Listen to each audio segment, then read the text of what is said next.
it is. There it is. That's what I was looking for.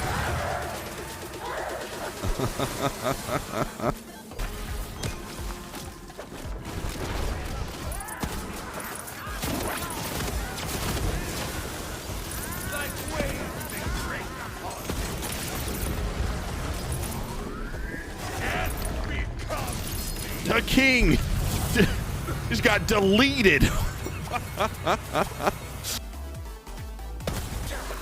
Kill me.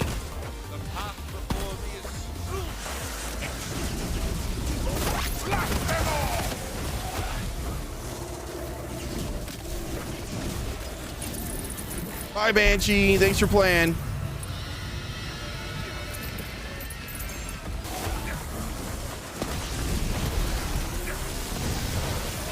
Destroyed. Melted. Got him. Get wrecked, nerd. Hello, Fate Makers. I'm Depriesticles, and today I would like to show you a build that has been in the works since Wonderlands was in early access, and even prior to that in some regards. Companions are one style of build that has been a fun focus for me since the early days of Borderlands 2 as a gauge main, into Borderlands 3 when I picked Flak as my first character, and now even into Wonderlands. It's been a bit of a tricky process to make something work that feels satisfying to play, but after several weeks of collecting equipment and a few solid days of messing around with different skill trees and class combinations, I think I found something that really fits the bill of being a build that is outstanding in its class. It is now my pleasure to be able to walk you through all of the ins and outs of the build that I call HYDRA Kids and HYDRA Wife. Before we begin, I would like to preface this with saying that this build does not use any of the current damage exploits or any sort of glitch to make it function. It is fully able to clear all of the content in the game at Chaos 20 solely on its own merits. All of the gear, enchantments, and skill trees are synergizing in such a powerful way, so let's dive in and see what's going on here. The first part of the build is the character creation, where you choose your class and your twist of fate. This build features both the Graveborn and the Spore Warden, and since there's no benefit to having one over the other as your primary or secondary class, you're just going to make sure that one of these is chosen. Then after you're satisfied with the size of your nose and the shape of your ears, you'll move to pick your twist of fate, which in this case will be Failed Monk. This fate will give us increased spell cooldown and status damage at the expense of critical hit chance and critical damage. This build is not only a companion build, but also extremely reliant on dark magic as well, so the increase to the status damage will help us out a lot here, and the spell cooldown comes into play as well, whereas the critical effects aren't going to matter so much for us because the highest damage that comes out of this thing is going to be from a skill that cannot crit. And speaking of skills, let's see what types of synergies we're going to be able to find hiding in the skill trees. Starting at the tippy top of the Graveborn tree, we'll see that the action skill in use is Reaper of Bones. With this build being almost entirely dark magic damage, this action skill only makes sense for us to choose. When activated, it'll give us 20% bonus dark magic damage and 25% leech efficiency through the entire duration of the skill, and since the duration is based on the amount of health we have remaining, it also means that the more health we can gain, the longer we can make the duration of Reaper of Bones. This will prove incredibly useful for us when we look at the enchantments we're going to use and how heavily the action skill comes into play. The first 3 points of the skill tree will be in... hold on. Can we just talk about how ridiculously awesome this guy looks? I mean, just look at him. A dark magic companion sorcerer. He totally looks like he fits the bill. The character customization in this game is pretty next level. Anywho, the first 3 points of the skill tree will be into what will turn out to be one of the most important pieces of this entire spec. The Faithful Thralls reads, the Fate Maker deals increased damage for every companion he has, and with 3 points into it, we get a blanket damage bonus of 9% per companion.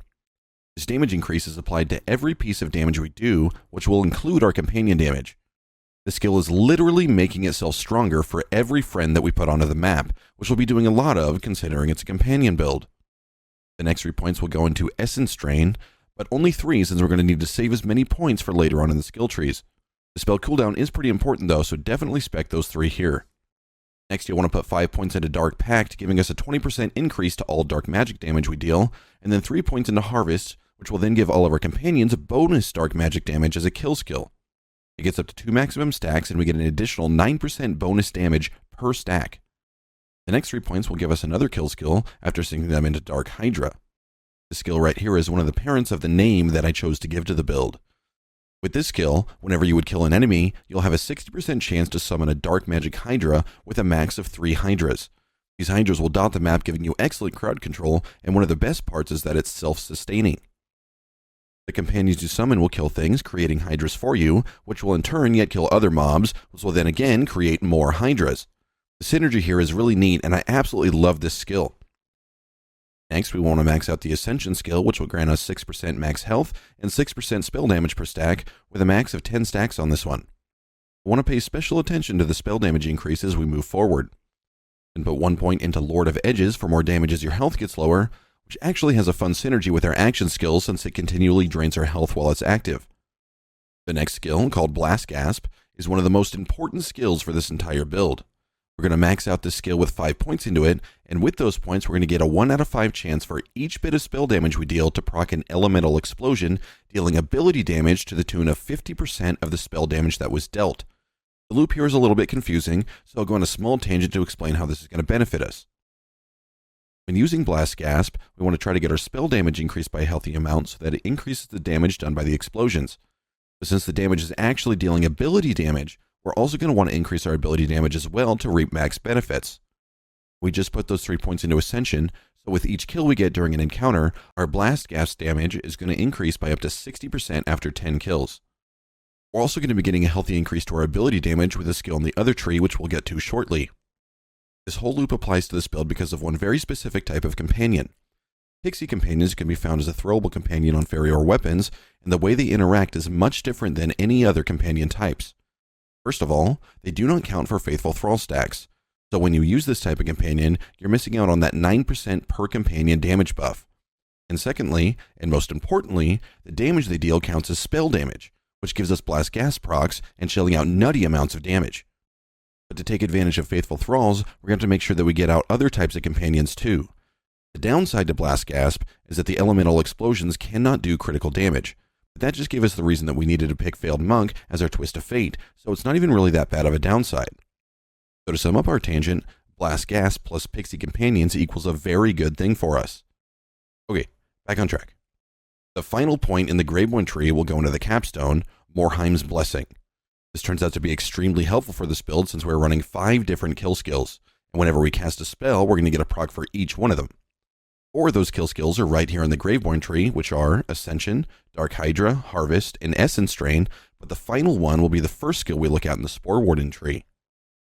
Along with the increased spell damage, chance to spawn a Hydra, bonus dark magic damage, and spell cooldown we're already getting as kill skills, we're going to add some action skill cooldown rate to it with 4 points into Bounty of the Hunt. This will get us 16% additional cooldown rate for 12 seconds for each time we do what this build already likes to do anyway, which is kill stuff. And 4 points will leave us with just enough points to get down to where we want to be with this class. The next 5 will go into the neighboring skill, Kindred Heart. The skill keeps our Demolic and Mushroom companions healthier, but also increases our overall companion damage by 40%. We won't want to max out the Affinity skill for an additional 35% ability damage, which fits in with the synergies we're talking about earlier with Blast Gasp. This skill is essential for this build and really takes it to the next level.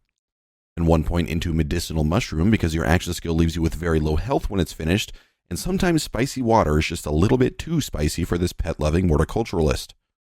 This comes along with the side bonus of a 15% blanket damage buff for 10 seconds if you're down long enough for little squishy buns over here to waft you back to life before all your other critter friends manage to rip their next goblin victim to shreds. And the final 2 points for this build will be in Thrill of the Hunt. This skill completes the synergistic elements of these skill trees in the best type of way. This skill reads, gun critical hits grant increased companion damage for a duration, and this effect can stack. It's got a max of 10 stacks, and every one of those stacks nets an additional 6% companion damage with a total of 60% increased damage at max stacks. The best part about this is that our Fairy or companions deal gun damage, and when they land critical hits, we will get Thrill of the Hunt stacks. So your companions are making your other companions stronger, and all you have to do is sit back and watch the beauty happen all around you. Having all these points in these skill trees won't do much good on their own though, so let's take a look at what types of equipment we're going to use to tie this whole thing together. The featured item of this build is going to make a massive difference in terms of power for us, and surprisingly, it's not a gun. It's actually going to be a snowballing, luring elemental blast spell. You may be asking yourself, why would this seemingly simple spell be the feature that we're looking at? Upon closer inspection of the item card, though, we'll see at the very bottom it says, spawns a Hydra on impact. You may also see, though, that it has an extra projectile passive, giving it the ×2 on the damage bar. Not only that, but it also is a repeating cast spell, so the longer we hold the spell, the more times we cast the spell in succession. The spell gives us 6 hydras spawned on the ground within a matter of a couple of seconds, and every one of those hydras gives us a faithful thrall stack. This spell and the massive damage benefits it brings to the table are the reason why it's the featured item of this build. But I don't want that to detract from this next piece of equipment we're going to look at, which could very easily be considered almost a second featured item in a way, because it brings just as much to the table as the spell does. Our armor mod is this absolutely amazing Ghostlight Scarlet Claw of the Toned Talon. It may be a mouthful to say, but it brings a real fistful of goodies to the table with just about every single thing we can see on this item card. First, it gives us +3 into Faithful Thralls, which brings our companion damage per stack up to 18%, and making all of those hydras we're getting from the Elemental Blast spell double in value. Not only that, but the 1 point into Dark Hydra raises our kill skill companion max count up to 4, and our last perk is the +1 into Thrill of the Hunt, raising our companion damage from that skill from 6 to 9%. And that's pretty nice, if you ask me. The benefits keep going, though, with the passives on this item, which are just a straight damage upgrade to our overall damage by a pretty hefty amount.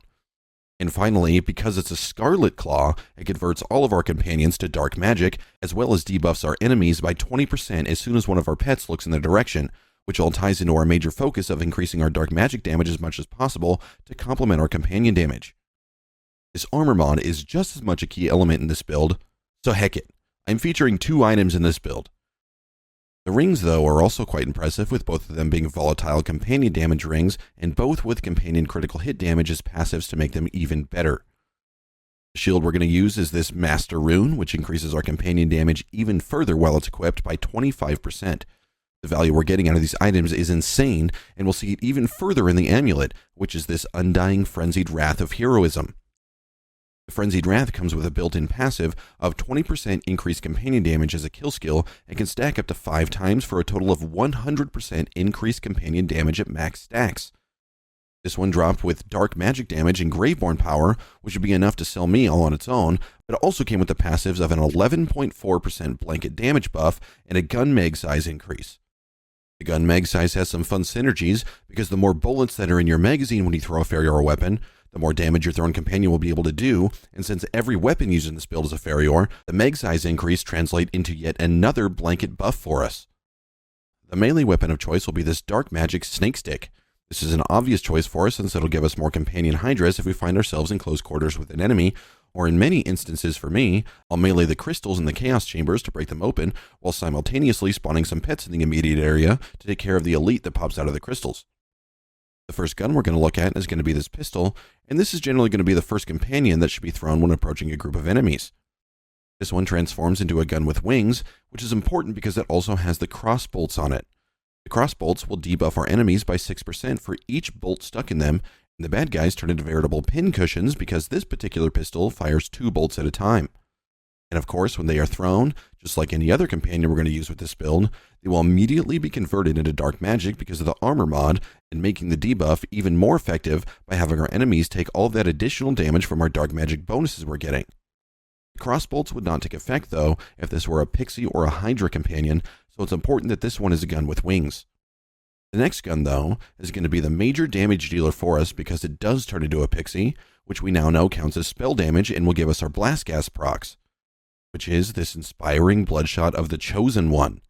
It's a ×8 shotgun, and it's non-elemental, which matters because it means that the base damage on it is higher than it would be otherwise. Pixie companions, just like their winged variants, will shoot the same amount of pellets that are on the damage bar on the item card. So these pixies will be shooting 8 pellets at their targets, and each one of those pellets gets a 20% chance to proc Blast Gasp. The fire rate is pretty good for these companions too, so you'll be able to visibly see the very high number of Blast Gas procs that are happening.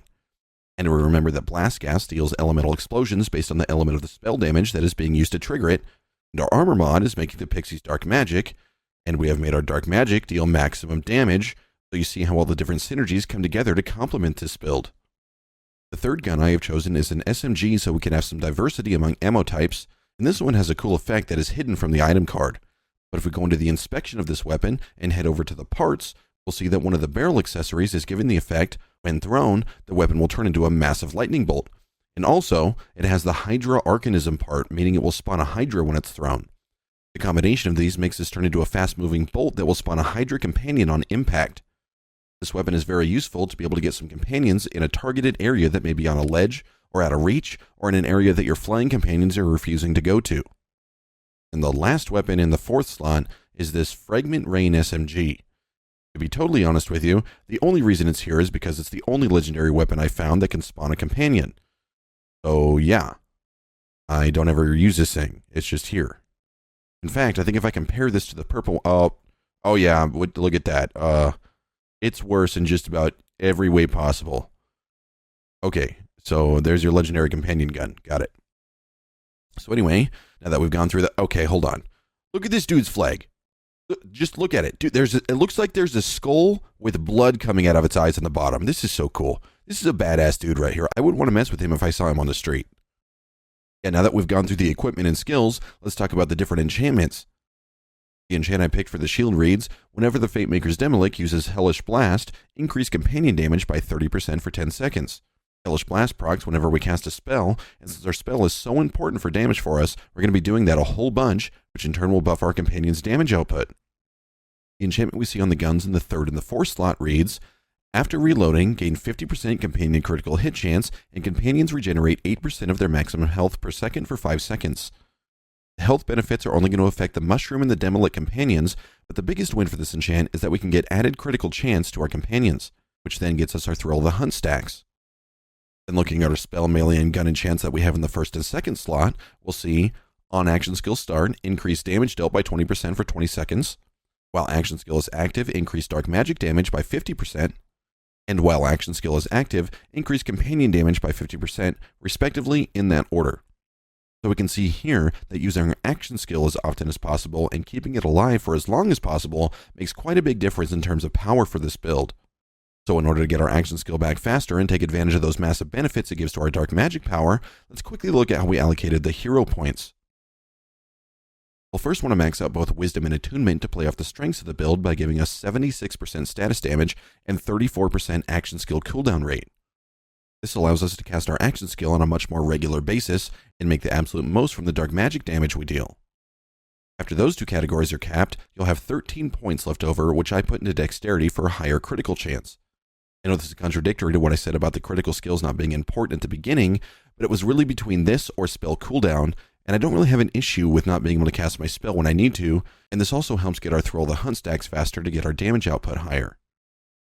Okay friends, now we've seen everything there is to see about the HYDRA Kids and HYDRA Wife build, so let's go over the practical application of how this build works when you're using it.